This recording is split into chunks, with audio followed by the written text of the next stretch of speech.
Quintin Milora Brown o QMB ang pumalit sa mga pwesto at koponan ni Jamie Malonzo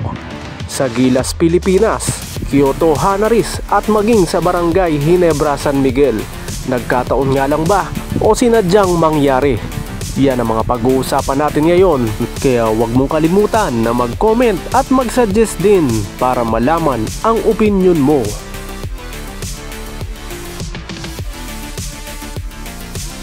Para bang hindi maganda ang mga nangyayari sa pro basketball career nitong si Jamie Malonzo, magbuhat ng iwanan niya ang kanyang koponan sa PBA na Barangay Ginebra, San Miguel. Matatandaan na na-terminate ang kanyang kontrata sa Kyoto Hanaris na koponan na kumuha sa kanya at pinirmahan niya ng kontrata nang tanggihan niya ang offer ng Barangay Ginebra, San Miguel sa kanya sa PBA. Pero makalipas ang ilang buwan at 5 laro sa Kyoto Hanaris kung saan binangko lamang itong si Jamie Malonzo, ay tuluyan ng tinerminate ang kanyang kontrata at sinasabing bad fit umano para sa Kyoto Hanaris at nangangailangan umano ang kanilang koponan ng panibagong big man at Asian quota import na papalit dito kay Jamie Malonzo. Ayon mismo dito kay Jamie Malonzo ay maluwag niyang tinanggap ang pagkaka-terminate ng kanyang kontrata na sana ay 2 years sa Kyoto Hanaris. At sa ngayon umano ay patuloy pa rin umano ito nakikipag-usap sa ilang Japan B-League Division 1 teams at maging sa Division 2 at Division 3 na po pwedeng kumuha sa kanya bilang Asian quota import. Pero hanggang ngayon na nakabalik na nga ito sa Pilipinas at natapos na ang kanyang training at practice sa Gilas, Pilipinas ni Coach Tim Cone na lalaban sa Guam para sa FIBA qualifiers ngayong November at December 1, ay kasama nga sa hindi napili ni Coach Tim Cone itong si Jamie Malonzo na ayon pa mismo kay Coach Tim Cone ay talagang nag-effort itong si Jamie Malonzo na patunayan na karapat-dapat sana siya dun sa Final 12 lineup ng Gilas, Pilipinas na lalaban sa Guam ngayong Biyernes, November 28 at sa Lunes, December 1. At ang mga napili nga ni Coach Tim Cone para dito sa pwesto na binakante ni Jamie Malonzo ay sinasabing si QMB o Quintin Milora Brown na bagong pasok pa lamang sa Gilas, Pilipinas team ni Coach Tim Cone. Ito ngang si QMB ang lumalabas na kapalit ni Jamie Malonzo sa lineup ng Gilas, Pilipinas dahil andyan pa rin si Japet Aguilar. At masasabing si Japet Aguilar ay pumalit. Meron namang injury na si Kai Soto. At sa mga nakalipas na laban ng Gilas, Pilipinas, partikular na mula nung February window hanggang sa FIBA Asia Cup nitong Agosto, ay naando na at kasama na sa lineup itong si Japet Aguilar na pumalit nga kay Kai Soto. Kaya sumatotal itong si Quintin Milora Brown ang sinasabing pumalit sa pwesto ng nakat o hindi nakasama sa Final 12 na si Jamie Malonzo.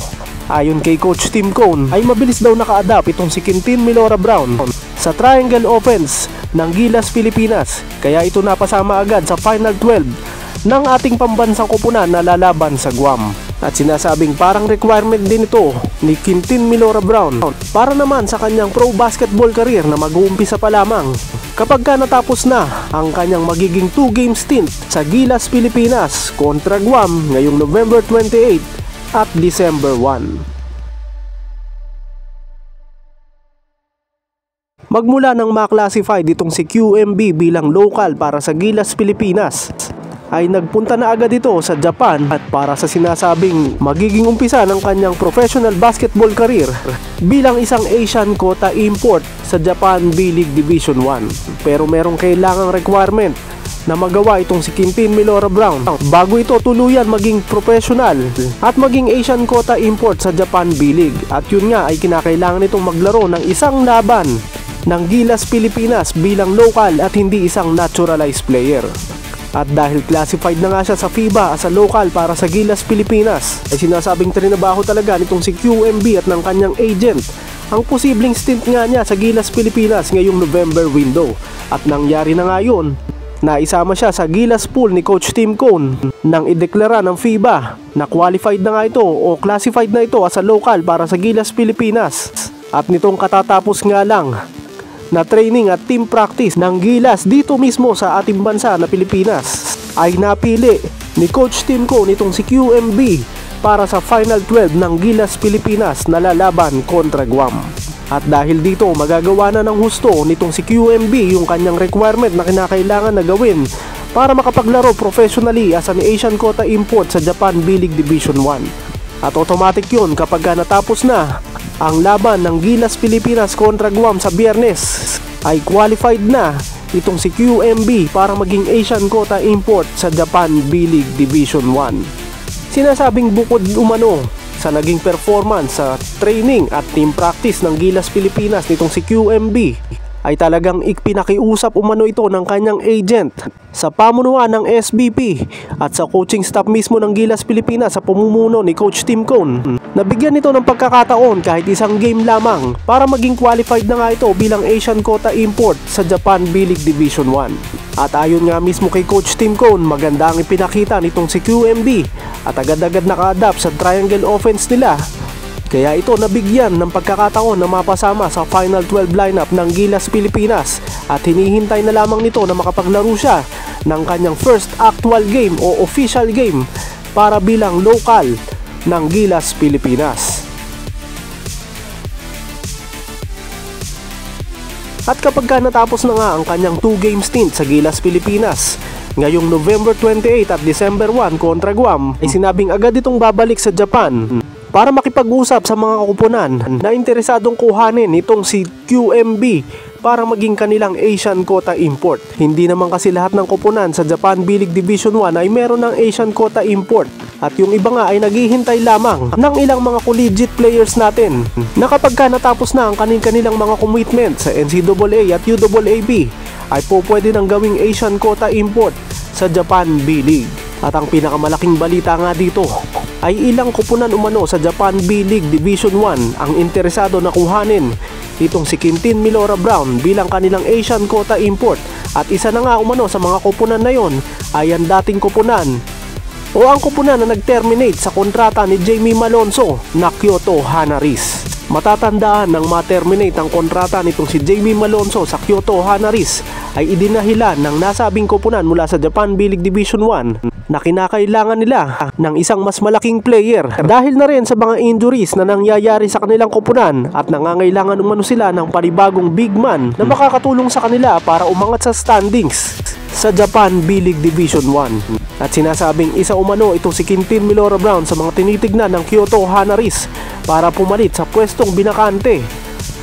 ni Jamie Malonzo nang ma-terminate ito sa Kyoto Hanaris. At kagaya rin ng ibang kupunan na interesado dito kay QMB ay naghihintay na lamang sila sa unang official game ni QMB as a local para sa Gilas Pilipinas. At kapag nangyari na nga yun at nakabalik na itong si QMB sa Japan mismo, ay sinasabing mamimili na lamang ito ng kupunan na paglalaruan niya bilang isang professional Asian quota import sa Japan B-League Division 1. At hindi nga umano malayo na ang dating kupunan ni Jamie Malonzo na Kyoto Hanaris na ayon mismo kay Jamie Malonzo ay nangangailangan ng panibagong big man para umangat sila sa standings. Ang piliin nitong si QMB para maging kupunan niya sa Japan B-League Division 1. Napapabalita na mataas umano ang offer ng Kyoto Hanaris dito kay Quintin Milora Brown dahil kahit nung naandun pa lang daw ito sa UP Fighting Maroon sa UAAP ay sinasabing kinakausap na umano ito ng Kyoto Hanaris para maging Asian quota import nila. Pero dahil hindi nga ito nakakuha ng clearance mula sa FIBA para maging local siya, ay nag-back down ng nasabing usapan. At sa halip nga ay si Jamie Malonzo na sinasabing second option ng Kyoto Hanaris ang kinuha ng nasabing Japan B-League Division 1 team.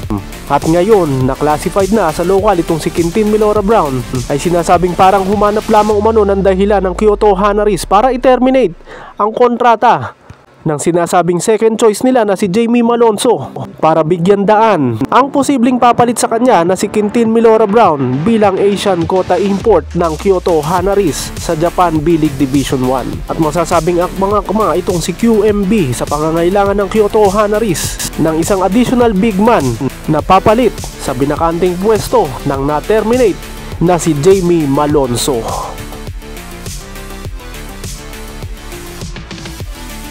Pero hindi pa dyan natatapos ang mga senaryo na si QMB ang papalit sa mga binabakanting pwesto nitong si Jamie Malonzo dahil naumpisahan na nga ito sa Gilas Pilipinas at sinasabing malaki rin ang posibilidad na sa Kyoto Hanaris ito rin si QMB ang papalit dito kay Jamie Malonzo. At ngayon naman sa PBA, dahil meron yan 3-year ban itong si Jamie Malonzo sa nasabing Professional Basketball League dito sa Pilipinas, dahil nga tinanggihan itong pirmahan yung Uniform Players Contract at actual contract na binibigay sa kanya o ino-offer sa kanya ng kanyang kupunan noon na Barangay Ginebra San Miguel. At sakto naman na naglabas ng panibagong ruling ang PBA nang makapirma na itong si Jamie Malonzo sa Kyoto Hanaris ng sanay 2-year contract. At doon nga inilabas ng PBA ang kanilang bagong ruling na nagkakaloob ng 3-year ban dito kay Jamie Malonzo dahil mas pinili nga nito na maglaro sa Japan B-League sa Kyoto Hanaris imbis na pirmahan yung inaalok sa kanya ng kanyang kupunan na Barangay Ginebra San Miguel. Kaya isa nga umano itong si Jamie Malonzo kasama na rin si William Navarro sa mga buena mano sa 3-year ban ng PBA para sa mga maglalaro sa ibang liga at hindi pipirma sa Uniform Players Contract na inaalok sa kanila ng kanilang mga mother teams. At dahil hindi nga po pwedeng maglaro o bumalik sa Barangay Ginebra San Miguel sa PBA itong si Jamie Malonzo, kahit na nanaandun pa ang kanyang PBA playing rights, ay wala itong magagawa kung ito ay hindi makakakuha ng kontrata mula sa ibang kupunan mula sa Japan B-League Division 1, 2, and 3, kundi maghanap na lamang ng ibang options at malamang dito rin yan sa Pilipinas babagsak. At ang masasabing pinakamalinaw na magiging destinasyon nitong si Jamie Malonzo ay walang iba kundi sa MPBL.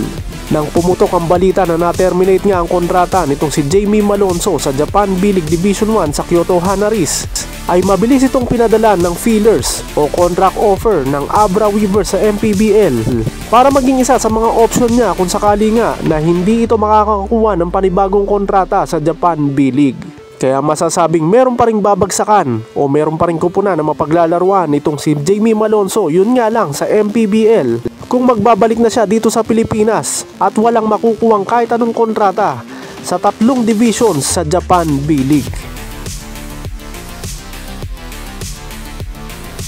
At dahil sa loob ng 3 taon ay hindi pa po pwedeng makabalik itong si Jamie Malonzo sa Barangay Ginebra San Miguel, ay sinasabing next season sa 51st season ng PBA ay meron na raw umanong ipapalit ang Barangay Ginebra San Miguel dito kay Jamie Malonzo, hindi via trade kundi sa pamamagitan ng PBA Rookie Draft. Dahil hawak na nga ngayon ng Barangay Ginebra San Miguel ang potential number 1 pick overall sa 51st season PBA Rookie Draft na nakuha nila via trade sa pagkakalipat nila Maverick Misi at Aljon Mariano sa Terra Firma Jeep, kapalit nga ng posibleng number 1 pick overall ng palaging nangungulelat na Terra Firma Jeep para sa 51st season PBA Rookie Draft, na ayon mismo sa mga impormante mula sa SMC, lalo-lalo na sa Barangay Ginebra San Miguel, ay gagamitin nila para makakuha ng isang big man. At ang tinatarget nga umano nila, yung bagong sentro ng Gilas Pilipinas, ang sinasabing pumalit sa pwesto ni Jamie Malonzo sa Gilas, at ang posible ring pumalit sa pwesto rin ni Jamie Malonzo sa Kyoto Hanaris sa Japan B-League ay walang iba kundi ito ring si QMB, na posibleng maging number 1 pick overall ng Barangay Ginebra San Miguel sa 51st season PBA Rookie Draft. Sinasabing meron ding koneksyon ang pagkakapasok sa 12-man lineup ng Gilas Pilipinas nitong si QMB. Sinasabing nagkaroon na umano ng deal sa pagitan ng agent mismo ni QMB at ng Gilas Pilipinas coaching staff sa pamumuno ni Coach Tim Cone at ng kanilang team manager na si Richard Del Rosario, kasama rin ang kanilang program director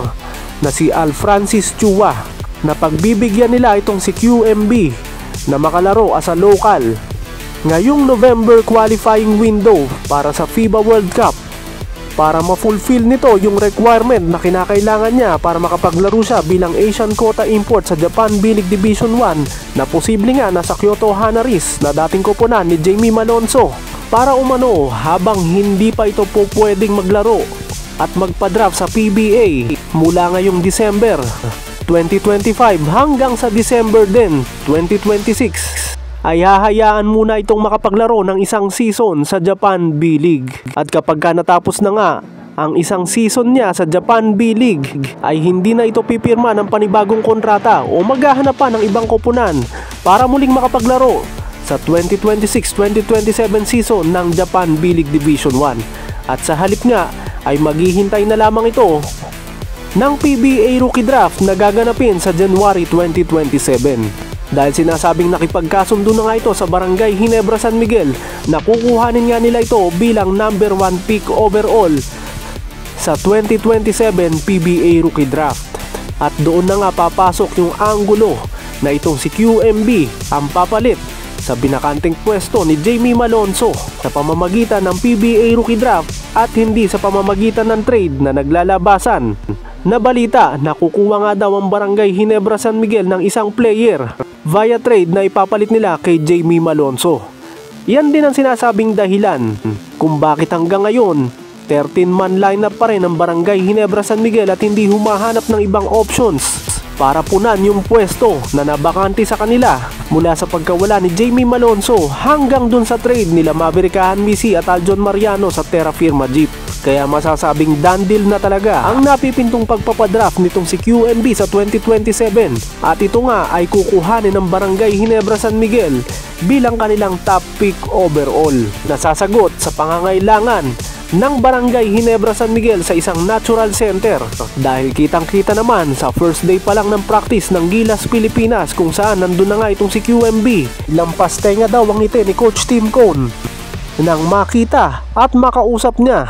itong si QMB at doon na nga daw nagumpisa ang usapan o deal para sa posibleng stint nitong si QMB sa Kyoto Hanaris sa Japan B-League Division 1 at pagka natapos nga yon sa Barangay Ginebra San Miguel through PBA Rookie Draft bilang kanilang number 1 pick overall. At dahil dito, 3 pwesto at dating koponan ni Jamie Malonzo ang uukupahin o ang papalit ay itong si QMB.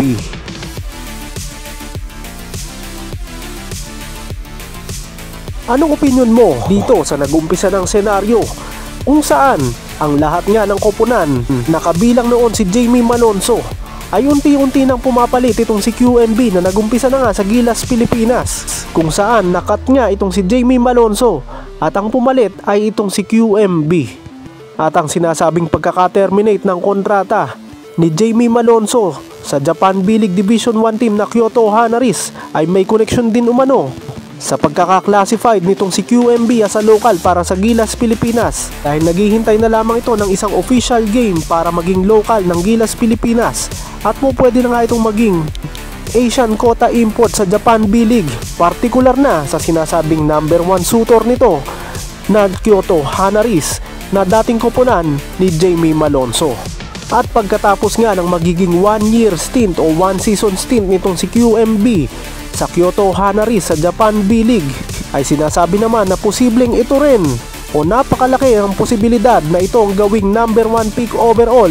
ng Barangay Ginebra San Miguel. Sinasabing nagkaroon na ng done deal sa pagitan ng agent at mismong itong si QMB at ang coaching staff at management ng Barangay Ginebra San Miguel na magpapadraft na nga ito sa 2027 at kukuhanin ito ng Barangay Ginebra San Miguel bilang kanilang top pick overall. Posible kaya na mangyari na yung dalawang senaryo na itong si QMB nga ay nag-umpisa na nga na pumalit sa pwesto ni Jamie Malonzo sa Gilas Pilipinas na susundan sa Kyoto Hanaris sa Japan B-League Division 1 at sa 2027 sa PBA sa Barangay Ginebra San Miguel.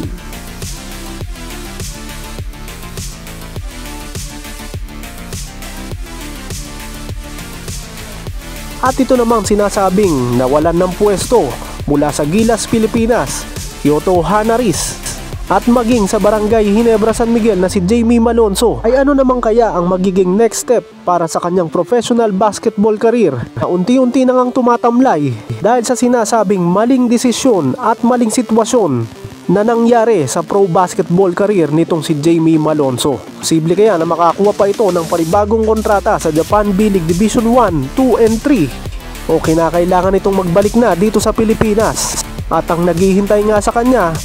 ay ang kontrata na inoffer na sa kanya ng Abra Weavers sa MPBL at hindi pa rin po pwedeng makapaglaro sa PBA ng 3 taon dahil sa 3-year ban na ipinataw dito ng PBA mismo. Lahat ng mga tinalakay natin na yan, huwag mong kalimutan na mag-comment at mag-suggest din para malaman ang opinion mo.